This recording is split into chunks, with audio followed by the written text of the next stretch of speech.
ในวันนี้เป็นวันดีที่มีดาวเป็นพยานไม่มีแหวนไม่มีทองมีแค่ฉันและก็เธอ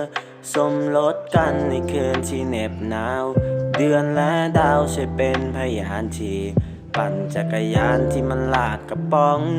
มีแมลงกำลังเลี้ยงฉลองหยาดน้ำค้างที่มันตกลงมาไม่ต้องกลัวฉันจะคอยบังอย่าไปกลัวอะไรเลยนะฉันจะอยู่กับเธอจนวันสุดท้ายฉันรับประกันเธอจะมีแค่เราและเสียงเพลงอาจไม่มีบ้านรู้แต่มีพี่อูคอยเทคแคร์ถ้าไปดื้อที่ไหนพี่จะค่อยตามไปดูแลหลักของเราไม่เหมือนใครและพี่จะดูแลเธอก็คือเจ้าสาวฉันก็คือเจ้าบ่าวคนในงานคือดาวบัดหลวงก็คือพระจันทร์บอกเลิกกันอยู่อย่างนั้นหวังเอาไว้สักวันว่าเธอกับฉันจะได้เคียงคู่กันตลอดไปนี้เป็นวันดีที่มีดาวเป็นพยานไม่มีแหวนไม่มีทองมีแค่ฉันและก็เธอ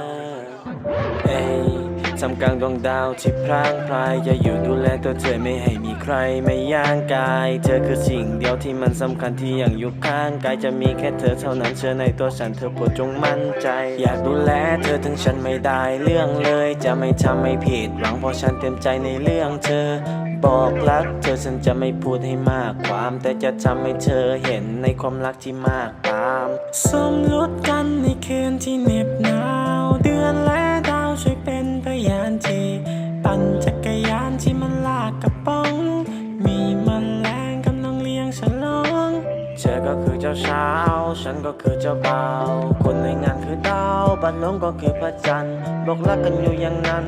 หวังเอาไว้สักวันว่าเธอกับฉันจะได้เคียงคู่กันตลอดไปเป็นวันดีที่มีดาวเป็นพยานไม่มีแหว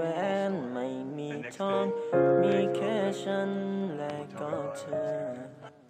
So what did happen?